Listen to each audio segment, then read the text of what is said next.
प्यारे विद्यार्थियों सत श्री अकाल। मैं मनजीत लाजमी पंजाबी श्रेणी 11ਵੀਂ ਲੈ ਕੇ ਹਾਜ਼ਰ ਹਾਂ। ਮੇਰੇ ਚੈਨਲ ਦੇ ਨਾਲ ਜੁੜਨ ਦੇ ਲਈ ਧੰਨਵਾਦ। ਜਿਵੇਂ ਕਿ ਅਸੀਂ ਲੋਕ ਗੀਤ ਕਰ ਰਹੇ ਹਾਂ ਤੇ ਅੱਜ ਅਸੀਂ ਜਿਹੜਾ ਲੋਕ ਗੀਤ ਕਰਾਂਗੇ ਉਸ ਦਾ ਨਾਂ ਹੈ ਟੱਪਾ। ਇਹ ਗਿੱਧੇ ਦੀਆਂ ਬੋਲੀਆਂ ਦੀ ਹੀ ਇੱਕ ਬਨਗੀ ਮਤਲਬ ਕਿਸਮ ਹੈ। ਇਹ ਗਹਿਰੀ ਤੁਕ ਵਾਲਾ ਲੋਕ ਗੀਤ ਹੈ। ਇਸ ਨੂੰ ਢੋਲਕੀ ਨਾਲ ਗਿੱਧੇ ਜਾਂ ਨਾਚ ਵਿੱਚ ਗਾਇਆ ਜਾਂਦਾ ਹੈ। ਜਦੋਂ ਗਿੱਧਾ ਜਾਂ ਭੰਗੜਾ ਮੱਧਮ ਚਾਲ ਵਿੱਚ ਹੋਵੇ ਤਾਂ ਨਾਲੋਂ ਨਾਲ ਉਚਾਰੇ ਜਾਂਦੇ ਟੱਪੇ ਖੂਬ ਰੰਗ ਬੰਨ੍ਹਦੇ ਹਨ। ਟੱਪੇ ਨੂੰ ਲਮਕਾ ਕੇ ਗਾਉਣ ਲਈ ਕਈ ਵਾਰੀ ਉਸ ਦੇ ਨਾਲ ਬੱਲੇ ਬੱਲੇ ਜਾਂ ਛਾਵਾਂ ਛਾਵਾਂ ਵੀ ਜੋੜ ਦਿੱਤਾ ਜਾਂਦਾ ਹੈ। ਟੱਪੇ ਜਿਹੜੇ ਨੇ ਉਹ ਬਹੁਤ ਹੀ ਸੰਜਮ, ਸਹਿਜ, ਸਰਲਤਾ ਅਤੇ ਇੱਕ ਤਿੱਖੇਪਣ ਨਾਲ ਭਰਪੂਰ ਹੁੰਦੇ ਹਨ ਅਤੇ ਕਈ ਟੱਪੇ ਤਾਂ ਜਿਹੜੇ ਨੇ ਅਖੌਤਾਂ ਦਾ ਰੂਪ ਵੀ ਧਾਰਨ ਕਰ ਚੁੱਕੇ ਨੇ। ਅਤੇ ਅੱਜ ਅਸੀਂ ਇੱਥੇ ਕਰਾਂਗੇ ਟੱਪੇ।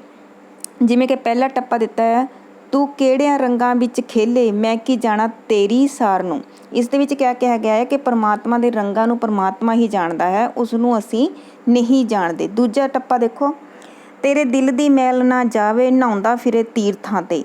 ਕਿ ਜਿਹੜਾ ਇਨਸਾਨ ਹੈ ਉਹ ਚਾਹੇ ਜਿੱਥੇ ਮਰਜ਼ੀ ਜਾ ਕੇ ਤੀਰਥਾਂ 'ਤੇ ਨਹਾ ਲਵੇ ਪਰ ਉਸਦੇ ਜਿਹੜੇ ਅੰਦਰ ਮੈਲ ਹੈ ਉਹ ਤੀਰਥਾਂ 'ਤੇ ਨਹਾਉਣ ਦੇ ਨਾਲ ਨਹੀਂ ਜਾਣੀ। ਕਿੱਥੋਂ ਭਾਲਦਾ ਬਜੋਰ ਦੀਆਂ ਦਾਖਾਂ ਕਿੱਕਰਾਂ ਦੇ ਬੀਜ ਬੀਜ ਕੇ। ਬਜੋਰ ਇੱਕ ਸਥਾਨ ਦਾ ਨਾਂ ਹੈ ਜਿੱਥੇ ਦਾਖਾਂ ਹੁੰਦੀਆਂ ਨੇ ਅਤੇ ਇਸ ਦੇ ਵਿੱਚ ਇਹ ਕਿਹਾ ਗਿਆ ਹੈ ਕਿ ਕਿੱਕਰ ਹੁੰਦਾ ਹੈ ਇੱਕ ਕੰਡੇਦਾਰ ਦਰੱਖਤ ਹੈ ਕਿ ਜੇਕਰ ਅਸੀਂ ਕੰਡੇਦਾਰ ਦਰੱਖਤ ਬੀਜਾਂਗੇ ਤਾਂ ਉਸ ਤੋਂ ਸਾਨੂੰ ਕੰਡੇ ਹੀ ਮਿਲਣਗੇ, ਦਾਖਾਂ ਨਹੀਂ ਮਿਲਣਗੀਆਂ। ਕਹਿਣ ਦਾ ਮਤਲਬ ਕਿ ਜਿੱਦਾਂ ਦਾ ਅਸੀਂ ਕੰਮ ਕਰਾਂਗੇ ਸਾਨੂੰ ਫਲ ਵੀ ਉੱਦਾਂ ਦਾ ਹੀ ਮਿਲੇਗਾ। ਜਿਹੜੇ ਕਹਿੰਦੇ ਸੀ ਮਰਾਂਗੇ ਨਾਲ ਤੇਰੇ ਛੱਡ ਕੇ ਮੈਦਾਨ ਭੱਜ ਗਏ। ਇਸ ਟੱਪੇ ਦੇ ਵਿੱਚ ਕਿਹਾ ਗਿਆ ਹੈ ਕਿ ਜਿਹੜੇ ਸਾਡੇ ਆਪਣੇ ਸੀਗੇ, ਜਿਹੜੇ ਕਹਿੰਦੇ ਸੀਗੇ ਕਿ ਤੇਰੇ ਨਾਲ ਸਦਾ ਅਸੀਂ ਖੜ੍ਹੇ ਰਹੇ ਹਾਂ, ਪਰ ਜਦੋਂ ਮੁਸੀਬਤ ਪਈ ਉਹ ਕੀ ਹੈ, ਸਾਨੂੰ ਛੱਡ ਕੇ ਚਲੇ ਗਏ। ਜਿਹੜੇ ਕਹਿੰਦੇ ਸੀ ਰਹਾਂਗੇ ਦੁੱਧ ਬਣ ਕੇ ਪਾਣੀ ਨਾਲੋਂ ਪੈ ਗਏ ਪਤਲੇ। ਅਤੇ ਜਿਹੜੇ ਸਾਨੂੰ ਕਹਿੰਦੇ ਸੀਗੇ ਕਿ ਉਹ ਹਮੇਸ਼ਾ ਸਾਡੇ ਸਕੇ ਬਣ ਕੇ ਰਹਿਣਗੇ, ਪਰ ਜਦੋਂ ਸਾਨੂੰ ਲੋੜ ਪਈ, ਜਦੋਂ ਸਾਡੇ 'ਤੇ ਮੁਸੀਬਤ ਪਈ ਤਾਂ ਉਹ ਕੀ ਹੈ, ਪਾਣੀ ਨਾਲੋਂ ਵੀ ਪਤਲੇ ਪੈ ਗਏ। ਉੱਥੇ ਅਮਲਾਂ ਦੇ ਹੋਣਗੇ ਨਿਵੇੜੇ ਜਾਤ ਕਿਸੇ ਪੁੱਛਣੀ ਨਹੀਂ।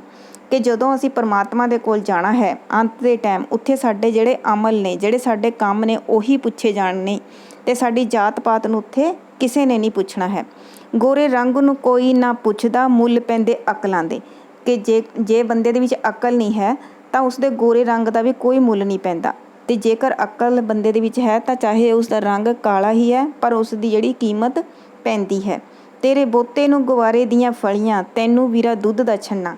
ਇਸ ਜਿਹੜਾ ਟੱਪੇ ਦੇ ਵਿੱਚ ਇੱਕ ਭੈਣ ਨੇ ਆਪਣੇ ਭਰਾ ਨੂੰ ਕਿਹਾ ਹੈ ਕਿ ਜੇਕਰ ਉਹ ਉਹਨੂੰ ਮਿਲਣ ਆਏਗਾ ਉਹਦੇ ਸਹੁਰੇ ਘਰ ਦੇ ਵਿੱਚ ਤਾਂ ਉਹ ਜਿਹੜੀ ਭੈਣ ਹੈ ਉਹ ਕਹਿੰਦੀ ਹੈ ਕਿ ਤੇਰੇ ਬੋਤੇ ਨੂੰ, ਬੋਤਾ ਮਤਲਬ ਊਂਠ, ਕਿ ਤੇਰੇ ਊਂਠ ਨੂੰ ਮੈਂ ਗਵਾਰੇ ਦੀਆਂ ਫਲੀਆਂ ਪਾਵਾਂਗੀ ਅਤੇ ਵੀਰਾ ਤੈਨੂੰ ਮੈਂ ਦੁੱਧ ਦਾ ਛੰਨਾ ਪੀਉਣ ਨੂੰ ਦਊਂਗੀ ਜੇਕਰ ਤੂੰ ਮੈਨੂੰ ਮਿਲਣ ਆਵੇਗਾ। ਅਗਲਾ ਟੱਪਾ ਦੇਖੋ, ਉੱਚਾ ਹੋ ਗਿਆ ਅੰਬਰ ਦਾ ਰਾਜਾ ਰੋਈਆਂ 'ਚ ਹਿਆੜ ਬੋਲਿਆ। ਕਿ ਇੰਝ ਲੱਗਦਾ ਹੈ ਜਿਵੇਂ ਕੋਈ ਬੇਮੌਤੇ ਮਰੀ ਹੋਈ ਆਤਮਾ ਦੀ ਆਵਾਜ਼ ਆ ਰਹੀ ਹੈ ਕਿ ਜਿਹੜਾ ਅੰਬਰ ਦਾ ਰਾਜਾ ਹੈ ਉਹ ਬਹੁਤ ਉੱਚਾ ਹੋ ਗਿਆ ਜਿਸ ਕਾਰਨ ਹੁਣ ਮੀਂਹ ਨਹੀਂ ਪੈਂਦੇ। ਗਿੱਧਿਆਂ 'ਚ ਨੱਚਦੀ ਦਾ ਤੇਰਾ ਦੇਵੇ ਰੂਪ ਦੁਹਾਈਆਂ। ਇੱਕ ਮੁਟਿਆਰ ਸੋਹਣੀ ਸੁਨੱਖੀ ਕੁੜੀ ਦੇ ਜਿਹੜੀ ਹੁਸਨ ਦੀ ਤਾਰੀਫ ਕੀਤੀ ਗਈ ਹੈ ਕਿ ਜਦੋਂ ਉਹ ਗਿੱਧੇ ਦੇ ਵਿੱਚ ਨੱਚਦੀ ਹੈ ਤਾਂ ਜਿਹੜਾ ਉਹਦਾ ਰੂਪ ਹੈ ਉਹ ਉਹਦੇ ਹੁਸਨ ਦੀਆਂ ਦੁਹਾਈਆਂ ਦਿੰਦਾ ਹੈ। ਭਾਵੇਂ ਦੇਈਂ ਨਾ ਦਾਜ ਵਿੱਚ ਗਹਿਣੇ ਵਿੱਦਿਆ ਪੜ੍ਹਾ ਦੇ ਬਾਵਲਾ। ਇੱਕ ਧੀ ਆਪਣੇ ਪਿਤਾ ਨੂੰ ਕਹਿੰਦੀ ਹੈ ਕਿ ਭਾਵੇਂ ਉਸਨੂੰ ਵਿਆਹ ਦੇ ਵੇਲੇ ਦਾਜ ਦੇ ਵਿੱਚ ਗਹਿਣੇ ਨਾ ਦੇਈਂ ਪਰ ਉਸ ਨੂੰ ਪੜ੍ਹਨ ਦੇ ਲਈ ਸਕੂਲ ਜ਼ਰੂਰ ਭੇਜ। ਦੁੱਧ ਰਿੜ ਕੇ ਝਾਂਜਰਾਂ ਵਾਲੀ ਕੈਂਠੇ ਵਾਲਾ ਧਾਰ ਕੱਢਦਾ। ਝਾਂਜਰਾਂ ਵਾਲੀ ਮਤਲਬ ਇੱਕ ਸੋਹਣੀ ਮੁਟਿਆਰ ਕੁੜੀ ਤੋਂ ਲਈ ਗਈ ਇਹ ਗੱਲ ਕਿ ਜਿਹੜੀ ਇੱਕ ਜਵਾਨ ਮੁਟਿਆਰ ਕੁੜੀ ਹੈ ਉਹ ਕੀ ਕਰ ਰਹੀ ਹੈ, ਦੁੱਧ ਰਿੜਕਦੀ ਹੈ ਅਤੇ ਕੈਂਠਾ ਇੱਕ ਗਲ ਦਾ ਜਿਹੜਾ ਗਹਿਣਾ ਹੈ ਅਤੇ ਕੈਂਠੇ ਵਾਲਾ ਮਤਲਬ ਕਿ ਜਿਹੜਾ ਗੱਭਰੂ ਉਹ ਕੀ ਕਰ ਰਿਹਾ, ਧਾਰ ਮਤਲਬ ਮੱਝਾਂ ਗਾਈਆਂ ਜਿਹੜੀਆਂ ਉਹਨਾਂ ਨੂੰ ਚੋ ਰਿਹਾ ਹੈ। ਚਰਖੇ ਦੀ ਘੂਕ ਸੁਣ ਕੇ ਜੋਗੀ ਉੱਤਰ ਪਹਾੜੋਂ ਆਇਆ। ਇਸ ਦੇ ਵਿੱਚ ਇਹ ਕਿਹਾ ਗਿਆ ਹੈ ਕਿ ਜਿਹੜਾ ਜੋਗੀ ਨੇ ਉਹ ਵੀ ਹੁਸਨ ਜਿਹੜਾ ਹੈ ਇੱਕ ਜਿਹੜੀ ਜਵਾਨੀ ਨੂੰ ਦੇਖ ਕੇ, ਹੁਸਨ ਨੂੰ ਦੇਖ ਕੇ ਉਹਦਾ ਵੀ ਜਿਹੜਾ ਜੋਗ ਹੈ ਉਸ ਦੇ ਅੱਗੇ ਹਾਰ ਜਾਂਦਾ ਹੈ, ਹੁਸਨ ਦੇ ਅੱਗੇ। ਭੈਣਾਂ ਵਰਗਾ ਸਾਕ ਨਾ ਕੋਈ ਟੁੱਟ ਕੇ ਨਾ ਬਹਿ ਜੀ ਵੀਰ ਨਾ। ਇੱਕ ਭੈਣ ਆਪਣੇ ਭਰਾ ਨੂੰ ਸੰਬੋਧਨ ਕਰਦੀ ਹੋਈ ਕਹਿੰਦੀ ਹੈ ਕਿ ਭੈਣ ਭਰਾ ਵਰਗਾ ਸਾਕ ਮਤਲਬ ਰਿਸ਼ਤਾ ਕੋਈ ਨਹੀਂ ਹੁੰਦਾ, ਇਸ ਕਰਕੇ ਤੂੰ ਕਦੇ ਆਪਣੀ ਭੈਣ ਨਾਲੋਂ ਵੱਖ ਨਾ ਹੋ ਜੀ, ਟੁੱਟ ਕੇ ਨਾ ਬਹਿ ਜੀ। ਕਾਲੀ ਡਾਂਗ ਮੇਰੇ ਵੀਰ ਦੀ ਜਿੱਥੇ ਵੱਜਦੀ ਬੱਦਲ ਵਾਂਗੂ ਗੱਜਦੀ। ਇਸ ਦੇ ਵਿੱਚ ਵੀ ਭੈਣ ਭਰਾ ਦੇ ਰਿਸ਼ਤੇ ਦੀ ਗੱਲ ਕੀਤੀ ਗਈ ਹੈ। ਇੱਕ ਭੈਣ ਆਪਣੇ ਭਰਾ ਦੀ ਸਿਫਤ ਕਰਦੀ ਹੈ ਕਿ ਉਸਦੇ ਭਰਾ ਦੀ ਜਿਹੜੀ ਕਾਲੀ ਡਾਂਗ ਹੈ ਜਦੋਂ ਵੱਜਦੀ ਹੈ ਤਾਂ ਕਿਵੇਂ ਗੱਜਦੀ ਹੈ, ਜਿਵੇਂ ਬੱਦਲ ਗੱਜਦੇ ਨੇ। ਠੀਕ ਹੈ, ਅਗਲਾ ਜਿਹੜਾ ਆ ਉਹ ਵੀ ਭੈਣ ਭਰਾ ਦੇ ਰਿਸ਼ਤੇ ਨਾਲ ਹੀ ਜੁੜਿਆ ਹੋਇਆ ਆ।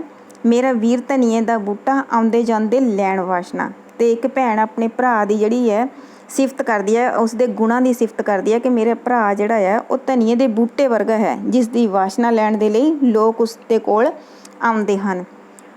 ਮਾਵਾਂ ਨੂੰ ਪੁੱਤ ਐਵੇਂ ਮਿਲਦੇ ਜਿਵੇਂ ਸੁੱਕੀਆਂ ਬੇਲਾਂ ਨੂੰ ਪਾਣੀ। ਮਾਵਾਂ ਨੂੰ ਪੁੱਤ ਐਂ ਮਿਲਦੇ ਜਿਉਂ ਸੁੱਕੀਆਂ ਬੇਲਾਂ ਨੂੰ ਪਾਣੀ, ਕਿ ਜਦੋਂ ਮਾਵਾਂ ਨੂੰ ਪੁੱਤ ਮਿਲਦੇ ਨੇ ਤਾਂ ਇੰਝ ਲੱਗਦਾ ਜਿਵੇਂ ਕਿਸੇ ਨੇ ਸੁੱਕੀਆਂ ਬੇਲਾਂ ਦੇ ਵਿੱਚ ਪਾਣੀ ਪਾ ਦਿੱਤਾ ਹੋਵੇ ਅਤੇ ਉਹ ਹਰੀਆਂ ਹੋ ਗਈਆਂ ਹੋਣ। ਪੁੱਤ ਵੀਰ ਦਾ ਭਤੀਜਾ ਮੇਰਾ ਭੂਆ ਕਹਿ ਕੇ ਮੱਥਾ ਟੇਕਦਾ। ਅਤੇ ਇੱਕ ਜਿਹੜੀ ਭੈਣ ਹੈ ਉਹ ਆਪਣੇ ਭਰਾ ਦੇ ਜਿਹੜਾ ਮੁੰਡਾ ਹੈ ਉਸ ਦੀ ਵੀ ਸਿਫਤ ਕਰਦੀ ਹੈ ਕਿ ਮੇਰੇ ਜਿਹੜਾ ਭਰਾ ਦਾ ਮੁੰਡਾ ਹੈ ਉਹ ਮੈਨੂੰ ਭੂਆ ਕਹਿ ਕੇ ਮੱਥਾ ਟੇਕਦਾ ਹੈ। ਧਨ ਜੋਬਨ ਫੁੱਲਾਂ ਦੀਆਂ ਵਾੜੀਆਂ ਸਦਾ ਨਹੀਂ ਆਬਾਦ ਰਹਿਣੀਆਂ। ਧਨ ਜੋਬਨ ਫੁੱਲਾਂ ਦੀਆਂ ਮਤਲਬ ਜਿਹੜੇ ਹੁਸਨ ਹੈ, ਜਵਾਨੀ ਹੈ, ਉਹ ਸਦਾ ਜਿਹੜੀ ਇੱਥੇ ਆਬਾਦ ਨਹੀਂ ਰਹਿਣੀ, ਉਸਨੇ ਇੱਕ ਨਾ ਇੱਕ ਦਿਨ ਜਵਾਨੀ ਨੇ ਢਲਣਾ ਹੀ ਹੈ। ਤਿੰਨ ਰੰਗ ਨਹੀਂਓ ਲੱਭਣੇ ਹੁਸਨ ਜਵਾਨੀ ਮਾਪੇ।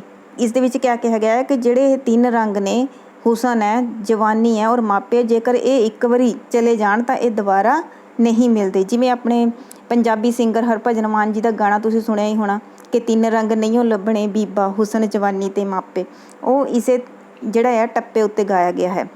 ਨਹੀਂਓ ਲੱਭਣੇ ਲਾਲ ਗਵਾਚੇ ਮਿੱਟੀ ਨਾ ਫਰੋਲ ਜੋਗੀਆ। ਇਹਦੇ ਵਿੱਚ ਕੀ ਕਿਹਾ ਗਿਆ ਹੈ? ਨਹੀਂਓ ਲੱਭਣੇ ਲਾਲ ਗਵਾਚੇ ਮਿੱਟੀ ਨਾ ਫਰੋਲ ਜੋਗੀਆ, ਕਿ ਜੋ ਇਨਸਾਨ ਇਸ ਦੁਨੀਆ ਤੋਂ ਚਲੇ ਜਾਂਦਾ ਹੈ ਉਹ ਵਾਪਸ ਕਦੇ ਨਹੀਂ ਆਉਂਦਾ।